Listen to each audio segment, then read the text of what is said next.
In this video, I'm going to talk about a really cool deck of cards that I purchased with a Lord of the Rings theme, a box that I stained up and finished for holding all of the cards in my collection, and a dice tray I made using a piece of advertisement for Vaesen. So let's get into this. Welcome to Solitary RPG. So let's start this video talking about the deck of cards that I purchased. And here is the company that I purchased them from, kingswildproject.com. And I actually saw this on Facebook. It was in my feed, probably because I look at a lot of board games and card games and different games like that. And I somehow Facebook figured, hey, let's advertise to this guy. And normally I don't buy from their advertisements, but I saw these cards and really wanted them.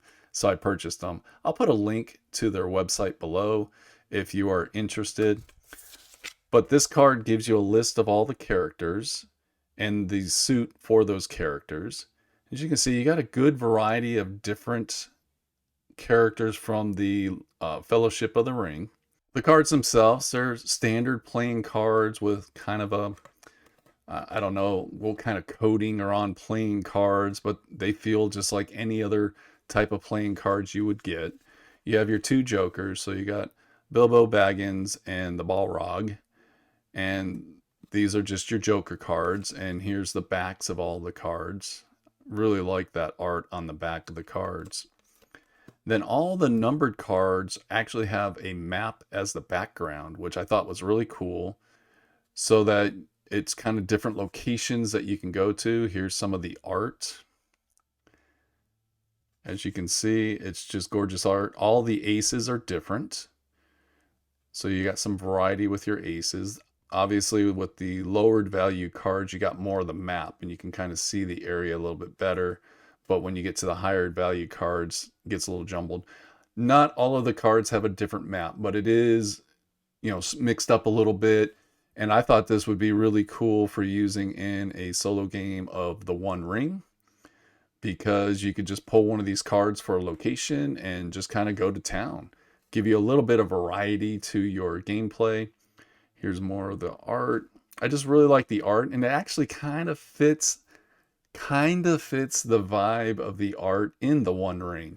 And Gandalf just looks awesome. But yeah, so I picked these cards up. I think they were about $20 with shipping and all of that, so they're pretty expensive.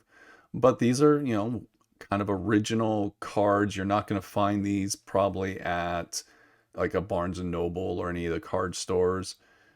So that's why I picked them up. And they're just really nice. I really like them a lot. And they're just cool cards. So yeah. And then the very back, they gave you another card, which is just kind of the same on both sides, showing you the art of the back of the cards. So I really like these cards.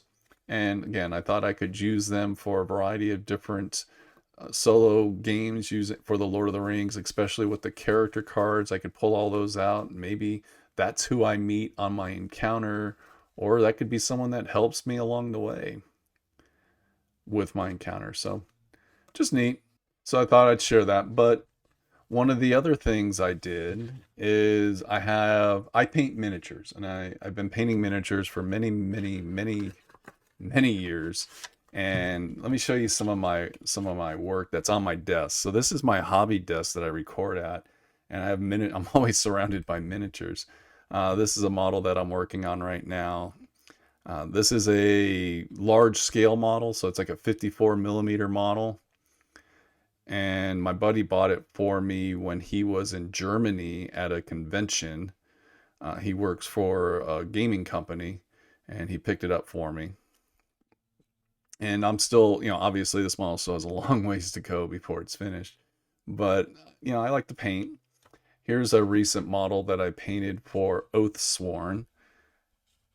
And yeah, it has this yellow undertone to it all with highlighted in white, because I was trying to figure out a good way to paint spiders. I didn't want to do black. I wanted to do something different. I wanted them to really pop on the table. So I went with this yellow undertone and then highlighted it up in a lot of the different spots with white. It's actually ivory, and just had a lot of fun with that.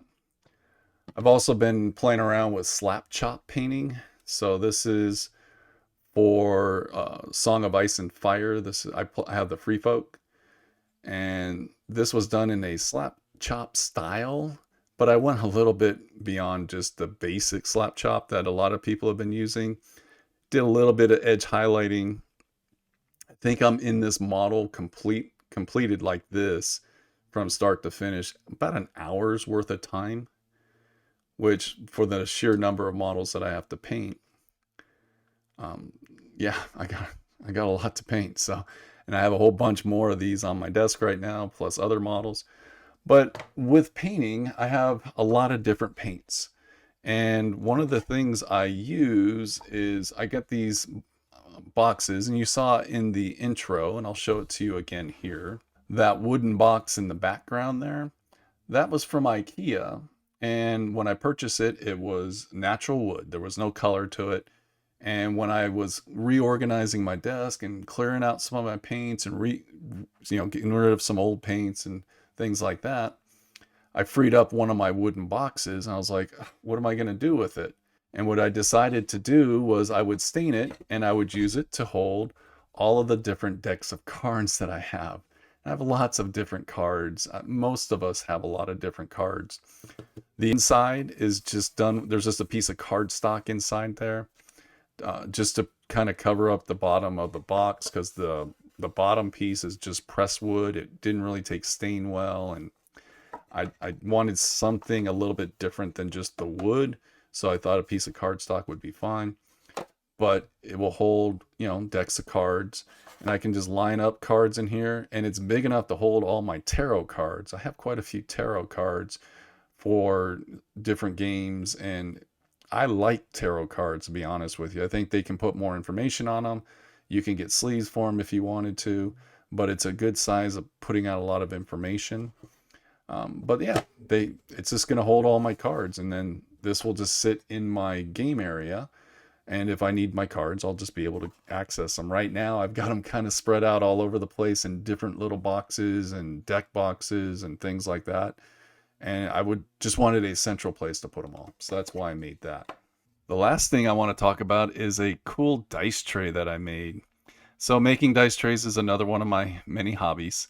And this piece of art, so Vaesen is one of those games I really love the books. If you've never flipped through a Vaesen book or read a Vaesen book, they are just amazing books from Free League. And they recently released a map pack for their recent expansions. And inside that was a piece of advertisement.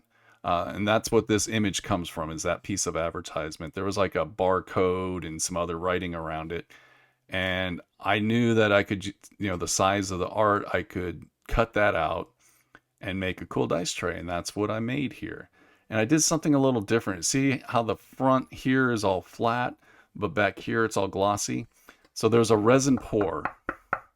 I pour resin in the bottom of this, but I put it all around the edges just to add a little bit more shine to the inside of the dice tray. And it just turned out really cool. So I just liked it. And this will probably end up being more of a display, just something I'll put on a shelf. I may end up just giving it away to one of my friends, because that's one of the things, like, how many dice trays do I actually need? I have quite a few. So sometimes I give these away to my friends, and people like them.